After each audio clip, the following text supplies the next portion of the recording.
जय श्री कृष्ण। नमस्कार दोस्तों, स्वागत है आपका मिनी ब्लॉग नित्य चैनल पर। आज हम बात करेंगे उस सुंदर पर्व की जो भाई और बहन के स्नेह का प्रतीक है। भाई दूज 2025 की कहानी, पूजा विधि और महत्व। चलिए शुरू करते हैं इस शुभ अवसर की कहानी। कार्तिक मास की अमावस्या के 2 दिन बाद जब घर घर में दीपों की रोशनी अभी भी झिलमिला रही होती है और हवा में दिवाली की मीठी खुशबू बसी रहती है, तभी आता है भाई दूज का पावन पर्व। ये वह दिन है जब भाई और बहन के बीच का अटूट स्नेह, असीम प्रेम और सुरक्षा का वचन पूरी तरह जगमगाता है। कहते हैं कि इस दिन बहन जब अपने भाई के माथे पर तिलक करती है और उसकी लंबी उम्र, सुख, समृद्धि और मंगल कामनाएं करती है तो उसके जीवन से हर संकट दूर हो जाता है। आज हम आपको सुनाने वाले हैं भाई दूज से जुड़ी 3 अनमोल कथाएं और साथ ही यह भी बताएंगे कि भाई दूज के दिन बहनें अपने भाइयों को श्रीफल नारियल क्यों देती हैं। भाई दूज के इस पर्व को यम द्वितीया क्यों कहा जाता है। ये कथा है एक भाई और बहन के अटूट प्रेम और समर्पण की, जिसमें आप देखेंगे कि कैसे स्नेह की शक्ति हर विपत्ति को पीछे छोड़ देती है और रिश्तों को अमर बना देती है। भाई बहन का सच्चा स्नेह मृत्यु और समय की हर बाधा को भी मात दे सकता है। भाई दूज आने वाला है और उससे पहले जानना जरूरी है कि भाई दूज क्यों मनाया जाता है, इसकी शुरुआत कैसे हुई और इसका महत्व क्या है। रक्षाबंधन की तरह ही हमारे देश में भाई बहन के प्यार और रक्षा का ये त्योहार मनाया जाता है, लेकिन इसका महत्व और भाव और भी गहरा है। कहते हैं कि यदि किसी कारण बहन रक्षाबंधन पर भाई को राखी नहीं बांध पाती तो उसकी कमी भाई दूज पर पूरी होती है। मान्यता है कि एक बार बहन ने भाई दूज का धागा अपने भाई के हाथ में बांध दिया तो हर साल ये बंधन दोहराना उनकी परंपरा बन जाती है। देश के विभिन्न हिस्सों में इसे अलग अलग नामों से जाना जाता है। कुछ स्थानों में इसे भाई तीज भी कहा जाता है। ये पर्व केवल एक रस्म नहीं बल्कि भाई बहन के रिश्ते को मजबूत करने, प्रेम और सुरक्षा का संदेश फैलाने वाला पर्व भाई बहन के अटूट स्नेह और समर्पण की अमर परंपरा बन गया। तो आइए इस भाई दूज पर हम इन अद्भुत कथाओं के माध्यम से समझें कि कैसे प्रेम और स्नेह से जीवन की हर कठिनाई को पार कर सकते हैं और क्यों ये पर्व हर घर में हर्ष और उमंग के साथ मनाया जाता है। आइए सुनते हैं इस पर्व से जुड़ी एक अत्यंत मार्मिक और प्रेरणादायक कथा। एक समय की बात है। एक वृद्धा माँ के एक पुत्र और एक पुत्री थे। पुत्री की शादी हो चुकी थी और वह अपने ससुराल में रहती थी। भाई दूज के दिन पुत्र ने माँ से कहा, माँ मैं अपनी बहन के घर तिलक करवाने जाऊंगा। माँ ने आशंका जताई और कहा, बेटा तेरी बहन बहुत कला प्रिय है, वो हर समय लड़ती है, मत जाओ। परंतु बेटे का हृदय सच्चे प्रेम से भरा हुआ था। उसने दृढ़ता से कहा, माँ फिर भी मैं जाऊंगा, मुझे अपनी बहन से मिलना है। भाई अपनी बहन के घर की ओर चल पड़ा। रास्ते में उसे एक नदी मिली। नदी ने गर्जन करते हुए कहा, मैं तेरा काल हूँ, तुझे डुबो दूंगी। भाई ने धैर्य पूर्वक उत्तर दिया, मुझे अपनी बहन से मिलकर आने दो, लौटते समय तुम मुझे डुबो लेना। नदी उसकी दृढ़ता देखकर रास्ता देने लगी। थोड़ी दूर आगे बढ़ते ही उसे एक सर्प मिला। सर्प ने कहा, मैं तुझे डस लूंगा। भाई ने शांत भाव से कहा, पहले मुझे अपनी बहन से मिलकर तिलक लगवा लेने दो, फिर लौटते समय मुझे डस लेना। सर्प ने भी उसका मार्ग छोड़ दिया। आगे बढ़ते हुए वह जंगल में एक शेर के सामने आया। शेर ने दहाड़ते हुए कहा, मैं तुझे खा जाऊंगा। भाई ने वही उत्तर दिया, पहले मैं अपनी बहन से मिलकर तिलक लगवा लूं, फिर लौटते समय तुम मुझे खा लेना। शेर ने भी उसे छोड़ दिया। अंततः वह अपने बहन के घर पहुंचा और आवाज लगाई, देख बहन, 7 कोस दूर से तेरा भाई तिलक कराने आया है। बहन उस समय सूत काट रही थी, तभी सूत टूट गया। कहा जाता है कि यदि सूत टूट जाए तो बहन तब तक बोल नहीं सकती जब तक सूत पुनः जुड़ ना जाए। भाई ने कई बार आवाज दी लेकिन बहन उत्तर नहीं दे रही थी। वह सोचने लगा, माँ सही कहती थी, बहन अब मुझसे बात नहीं करना चाहती। वह वापस लौटने ही वाला था कि उस समय सूत जुड़ गया। बहन दौड़कर आई और बोली, भैया मैं सूत टूटने के कारण बोल नहीं पा रही थी। बहन ने भाई को घर में ले जाकर सम्मानपूर्वक बैठाया। उसने अपनी सहेली पड़ोसन से पूछा, प्रिय अतिथि आए तो क्या करना चाहिए। पड़ोसन ने मजाक में कहा, तेल से चौका लगाना और घी में चावल पकाना।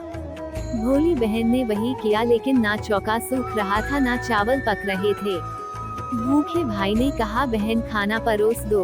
बहन बोली, भैया चौका सूखता नहीं और चावल पकते नहीं। भाई मुस्कुराए और बोले, अरे मेरी भोली बहन, कभी तेल का चौका सूखता है क्या? और कभी घी में चावल पकते हैं क्या? पानी का चौका लगा और पानी में चावल चढ़ा। बहन ने वैसा ही किया, चौका सूख गया और चावल पक गए। उसने प्रेम से भाई को भोजन कराया और तिलक किया। कुछ दिन बाद भाई बोला, अब मैं घर लौटता हूँ, माँ अकेली है। अगले दिन सुबह बहन ने गेहूं पीसकर लड्डू बनाए। कुछ लड्डू भाई के लिए बांधे, कुछ बच्चों के लिए रखे। भाई अपने घर चला गया। जब बच्चे उठे और माँ से खाने को मांगा तो माँ ने वही लड्डू दे दिए, लेकिन देखा तो लड्डू हरे हो गए थे। चक्की में झांका तो पता चला कि गेहूं के साथ एक सर्प भी पिस गया था। माँ ने लड्डू फेंक दिए और भाई के पीछे भागी। रास्ते में एक पेड़ के नीचे उसका भाई बैठा होता है। उसे देखकर भाई बोला, क्या हुआ बहन? तब बहन पूछती है, मैंने तुम्हें जो लड्डू बांधकर दिए थे वह कहाँ है? भाई ने कहा, बहन तेरे लड्डू मैंने अभी नहीं खाए हैं, पेड़ पर टंगे हैं। लो, वो पेड़ से लड्डू उतारती है और वहीं गड्ढा खोदकर लड्डुओं को गाड़ देती है। तत्पश्चात अपने भाई को सारी बात बताती है। भाई बोला, बहन तूने एक बार तो मुझे मौत से बचा लिया, लेकिन मैं पीछे कईयों को वचन देकर आया हूँ। बहन ने कहा, भाई तुम क्या कह रहे हो? मुझे कुछ समझ में नहीं आ रहा है। तब भाई अपनी बहन को सारी बात बताता है। वे दोनों बैठकर वहाँ बात कर ही रहे होते हैं कि बहन भाई से पानी मांगती है। भाई बोला, थोड़ी दूर एक तालाब है, वहाँ से मैं अभी पानी लेकर आता हूँ। बहन बोली, मैं खुद जाती हूँ और पानी पीकर वापस आती हूँ। वो पानी पीने तालाब पर पहुँचती है तो देखती है कि वहाँ एक बुढ़िया बैठी है। वो उसके पास जाकर पूछती है, माँ तुम यहाँ क्यों बैठी हो? तब वो बुढ़िया बोलती है, मैं विधाता हूँ, एक बहन के भाई की तांत गाड़ रही हूँ। तब वो पूछती है, माता वह कौन सा भाई है? तब विधाता बोलती है, एक भाई जिसके प्यार में उसकी बहन ने सर्प की हत्या कर दी। बहन सोचती है, ये तो मेरा ही भाई है। वो घबरा जाती है और विधाता से पूछती है, हे माता, उस भाई को इस श्राप से बचाने के लिए क्या करना होगा? विधाता उसे बताती है, उसकी एक बहन है, जब वो उसे गालियां दे और उसकी शादी होने तक यदि वह हर घात को टाल देती है तो उसका भाई बच सकता है। वो तुरंत अपने भाई के पास जाकर कहती है, भाई मैं तुझे माँ के घर तक छोड़ने चलूंगी, लेकिन रुक, मैं अभी आती हूँ। और वह शेर के लिए मांस, सर्प के लिए दूध और नदी के लिए उड़नी लाती है। दोनों भाई बहन आगे बढ़ते हैं। रास्ते में उन्हें पहले शेर मिलता है। जैसे ही वह भाई को खाने के लिए आगे बढ़ता है, बहन उसके आगे मांस का टुकड़ा डाल देती है। शेर मांस के टुकड़े को खाने में लग जाता है और दोनों भाई बहन आगे बढ़ते हैं। कुछ दूर जाने के बाद उन्हें वह सर्प मिलता है और जैसे ही सर्प उसे डसने के लिए आगे आता है, बहन सर्प के आगे दूध का प्याला रख देती है। सर्प दूध पीने लगता है और वह दोनों अब आगे चलने लगते हैं। रास्ते में उन्हें नदी मिलती है जो भाई को डुबाने को तैयार होती है, पर बहन नदी को उड़नी उड़ा देती है। तत्पश्चात खुश होकर नदी रास्ता दे देती है। अब वो दोनों भाई बहन आगे बढ़ते हैं और अपने घर पहुंच जाते हैं। बेटी को देखकर माँ खुश हो जाती है, पर बहन उसी समय भाई को गाली देने लगती है। तब माँ बेटे से कहती है, इस झगड़ा आलू बहन को क्यों ले आया? तब भाई बोलता है, माँ बहन तो बहुत अच्छी थी, पर पता नहीं इसे आते ही क्या हो गया। थोड़े दिनों में भाई का रिश्ता आता है। तब सब कहते हैं, बहन पागल तो है पर भाग्यवान है। पर जब ससुराल वाले सगाई के लिए मिठाई लाते हैं तो बहन कहती है, इसकी मिठाई क्यों बांटते हो? पहले मेरी मिठाई बांटो। कई बड़े बुजुर्ग बोले, इसे भी भाई के साथ बैठा दो। सगाई शुरू होती है और वहाँ आग लग जाती है। बहन को पता था कि उसके भाई का घात है, उसने तुरंत ही वह आग बुझा दी।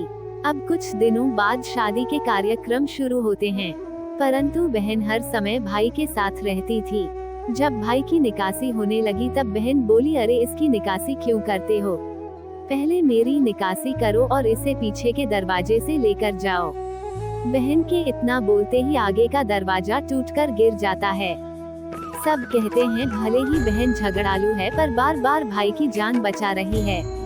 जब भाई फेरों में बैठता है तो फिर बहन कहती है इसकी जगह मैं फेरों में बैठूंगी। शादी के बाद जब दूल्हा दुल्हन की रात जागती है तो बहन कहती है इसकी नहीं, पहले मेरी रात जगाओ।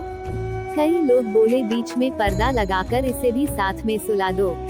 रात में जब भाई और भाभी सो जाते हैं तब वहाँ एक सर्प आता। बहन तो तैयारी में ही बैठी थी, वो उसे पकड़कर टोकरी में रखकर सो जाती है। आज वो कई दिनों में निश्चिंत होकर आराम से सोती है। इधर उसकी माँ सोचती है बेटी के उठने से पहले ही मेहमानों को विदा कर देती हूँ, वरना फिर शोर मचाएगी। जब बेटी उठकर देखती है तो घर में कोई नहीं दिखता। तब वह माँ से पूछती है, माँ सब मेहमान कहाँ चले गए? तब माँ कहती है, बेटी मैंने तो सब मेहमानों को विदा कर दिया है। तब बेटी बोलती है, माँ सब मेहमानों को वापस बुलाओ तभी मैं विदा होऊंगी। उसके कहने के अनुसार माँ सभी मेहमानों को वापस बुलाती है। तब वह माँ से कहती है, माँ आज के दिन के लिए ही मैंने पालने में पूत और चूल्हे पर दूध छोड़ा था और पागल हो गई थी। मेरे इस भाई पर 7 घात थे, वो टालने के लिए मैं ऐसा कर रही थी। उसकी यह बात सुनकर माँ और भाई बहुत खुश हो जाते हैं और सबसे पहले अपनी बेटी को विदा करते हैं और उसके बाद सभी मेहमानों को विदा करते हैं। इस दिन के बाद से ही हर बहन अपने भाई की लंबी उम्र की कामना से भाई दूज का त्योहार मनाने लगी। इस दिन बहन भाई का तिलक करती हैं और इस कथा को सुनती हैं। बोलिए श्री राधा कृष्ण भगवान की जय। बोलिए यमुना माता की जय।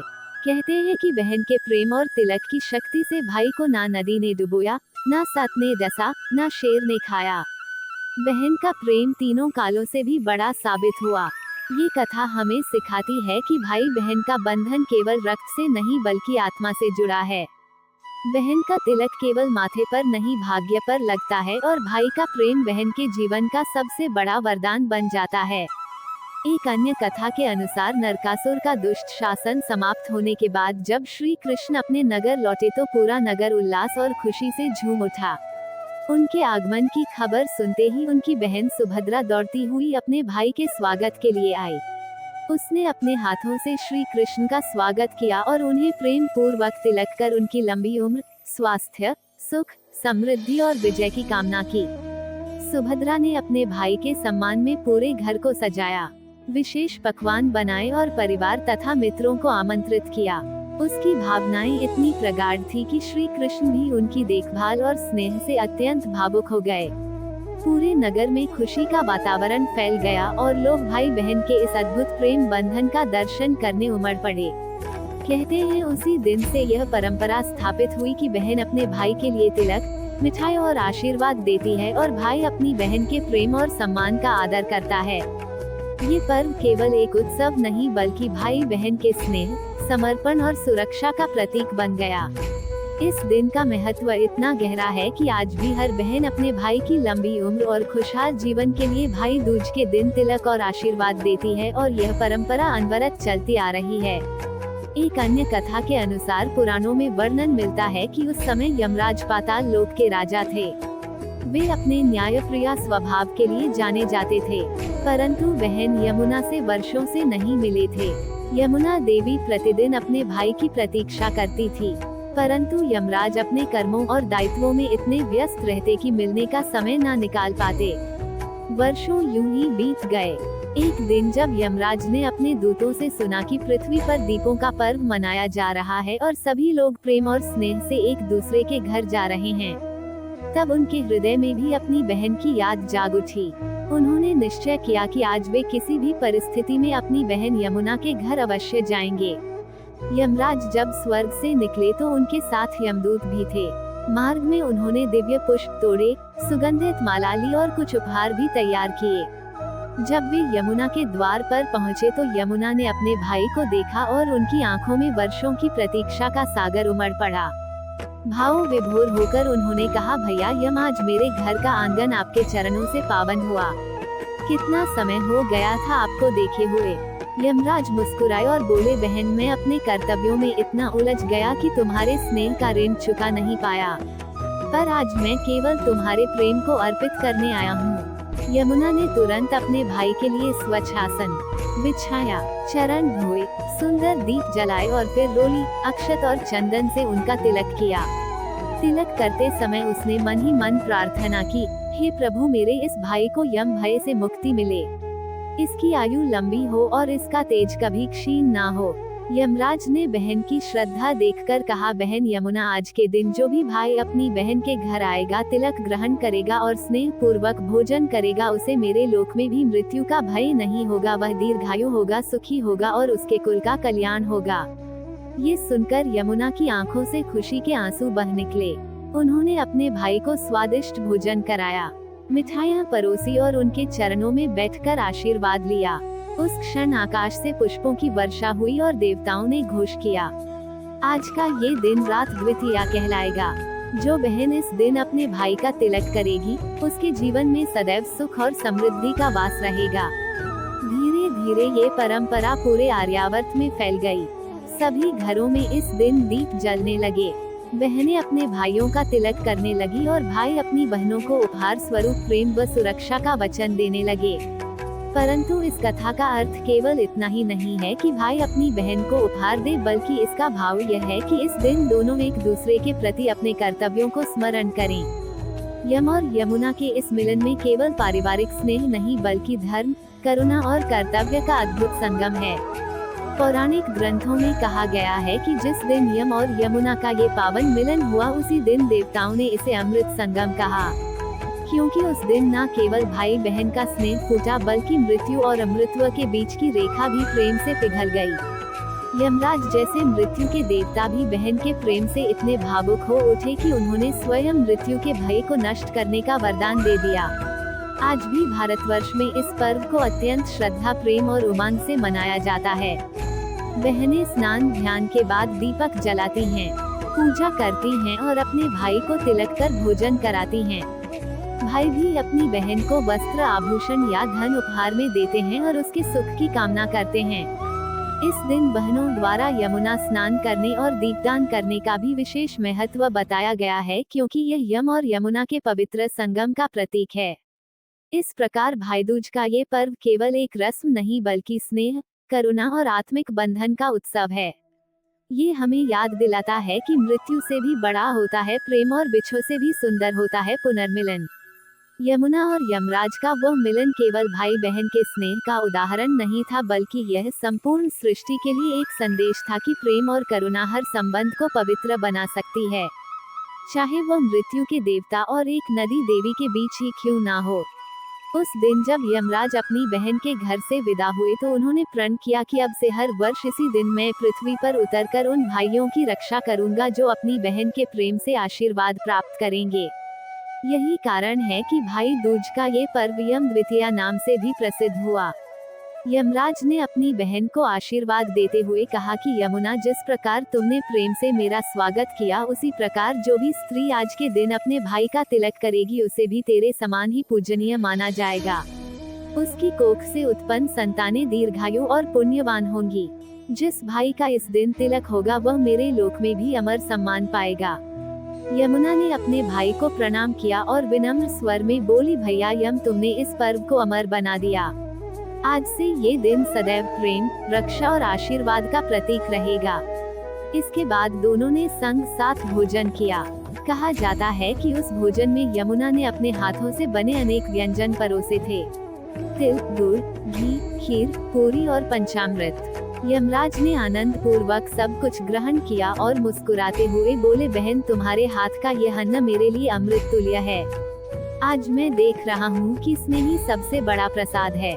वो क्षण इतना दिव्य था कि आकाश में देवताओं ने पुष्पों की वर्षा की, अप्सराएं गान करने लगी और गंधर्वों ने वीणा बजाकर रात अद्वितीया की महिमा का गान किया। कहते हैं उस दिन यमराज अपने लोक लौटते समय बोले, जो भाई इस दिन अपनी बहन के घर जाकर तिलक और आतिथ्य ग्रहण करेगा, वो यम भय से मुक्त रहेगा, उसके जीवन में किसी प्रकार का अकाल मरण नहीं होगा।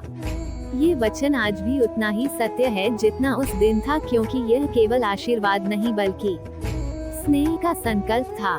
समय बीतता गया, युग बदले, पर भाईदूज का ये पर्व हर काल में उतनी ही श्रद्धा से मनाया जाता रहा।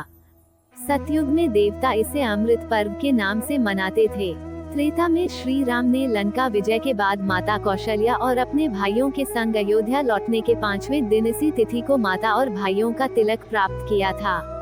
द्वापर में श्री कृष्ण भी अपनी बहन सुभद्रा के घर इसी दिन गए थे, जहां सुभद्रा ने उन्हें तिलक किया और उन्हें दीर्घायु होने का आशीर्वाद दिया। तभी से इस तिथि को और भी पवित्र माना गया। भक्त जन कहते हैं कि भाई दूज के दिन जो यमुना स्नान करता है उसे मोक्ष की प्राप्ति होती है। यदि कोई भाई अपनी बहन के घर नहीं जा सकता तो वह घर पर ही दिशा के रूप में यमुना की ओर मुख करके बहन का स्मरण करें, दीप जलाए और अपने हृदय से बहन के मंगल की कामना करें। वहीं बहनें भी उस समय अपने भाइयों की रक्षा के लिए यमराज और यमुना का ध्यान करती हैं और कहती हैं, हे यमराज, जिस प्रकार आपने अपनी बहन यमुना को वचन दिया उसी प्रकार मेरे भाई को भी दीर्घायु और सुखी जीवन का वरदान दीजिए। भाई दूज के दिन कई स्थानों पर यमदिया जलाने की परंपरा भी है। इसे आंगन के द्वार पर या किसी नदी तट पर जलाया जाता है। मान्यता है कि ये दीप यमराज के मार्ग को आलोकित करता है और परिवार के सभी सदस्यों को अकाल मृत्यु के भय से मुक्त करता है। ये दीपक केवल तेल और बाती का नहीं बल्कि बहन के प्रेम और प्रार्थना का प्रतीक होता है। जब वो दीप हवा में डगमगाता है तो ऐसा लगता है मानो बहन का हृदय अपने भाई की रक्षा के लिए प्रार्थना कर रहा हो। अब यदि हम इस पर्व के आध्यात्मिक अर्थ को समझें तो ये हमें सिखाता है कि संसार में सबसे पवित्र बंधन वही है जिसमें कोई स्वार्थ नहीं होता। भाई दूज केवल तिलक और उपहार का दिन नहीं बल्कि आत्मीयता और करुणा का उत्सव है। ये पर्व कहता है कि संबंध तब तक जीवित रहते हैं जब तक उनमें भावनाएं जीवित रहती हैं। जिस घर में बहन अपने भाई का तिलक करती है वहाँ केवल दीपक नहीं जलते, वहाँ स्नेह, श्रद्धा और शांति के दीप प्रज्वलित होते हैं। आधुनिक युग में भी ये पर्व हमें स्मरण कराता है कि चाहे कितनी भी दूरियां क्यों ना हो, भाई बहन के रिश्ते को कभी कम नहीं होना चाहिए। जैसे यमराज ने अपने सभी दायित्वों के बावजूद अपनी बहन के प्रेम को महत्व दिया, वैसे ही हमें भी अपने पारिवारिक संबंधों को महत्व देना चाहिए। जो भाई अपनी बहन का सम्मान करता है उसके जीवन में कभी दुर्भाग्य नहीं आता और जो बहन अपने भाई के कल्याण के लिए प्रार्थना करती है उसके जीवन में सदैव देवी लक्ष्मी का वास होता है। भाई दूज का ये पर्व हमें ये भी सिखाता है कि मृत्यु भी प्रेम के आगे नतमस्तक होती है। यमराज जो मृत्यु के स्वामी हैं, वे स्वयं बहन के प्रेम से इस कदर प्रभावित हो गए कि उन्होंने मृत्यु को मात देने का वरदान दे दिया। यही इस पर्व का दिव्य रहस्य है। प्रेम में इतनी शक्ति है कि वो मृत्यु को भी पराजित कर सकता है। अंत में जब दिन ढलता है और आकाश में दीपों की ज्योति जगमगाती है तब ऐसा लगता है मानो यम और यमुना आज भी उस मिलन को याद कर रहे हो। यमुना का जल चमकता है जैसे वह अपने भाई के आशीर्वाद से आलोकित हो उठी हो, और हर घर में बहन जब तिलक करती है तो कहीं ना कहीं यमराज मुस्कुराते हुए कहते हैं, धन्य है वह प्रेम जो युगों तक अमर रहेगा। इस प्रकार भाई दूज की यह कथा केवल पौराणिक नहीं बल्कि मानवीय और आत्मिक भी है। ये पर्व हमें प्रेम, क्षमा और करुणा की भावना सिखाता है। ये याद दिलाता है कि स्नेह का दीपक कभी ना बुझे क्योंकि वही जीवन की सच्ची रोशनी है। अब आइए जानते हैं कि भाई दूज पर गोला क्यों दिया जाता है। भाई दूज पर बहनें भाइयों को नारियल गोला इसलिए देती हैं क्योंकि यह लंबी उम्र, अच्छे स्वास्थ्य और भाई बहन के प्रेम को बनाए रखने का प्रतीक है। ये परंपरा यमराज और उनकी बहन यमुना की कथा से जुड़ी है, जिसमें यमुना ने यम को नारियल भेंट किया था और तब से ही बहनें अपने भाई की समृद्धि और लंबी आयु के लिए ये कार्य करती हैं। यमुना के वरदान के बाद भाई दूज के दिन बहनें अपने भाइयों को श्रीफल नारियल देती हैं, जो उनके सुख, शांति और समृद्धि की कामना का प्रतीक है। दोस्तों, भाई दूज का ये पावन पर्व हमें ये सिखाता है कि रिश्तों में स्नेह और विश्वास ही सबसे बड़ी शक्ति है। मिनी ब्लॉग नित्य की ओर से आप सभी को भाई दूज की हार्दिक शुभकामनाएं दिल। वीडियो अच्छा लगा हो तो इसे लाइक करें, शेयर करें और चैनल को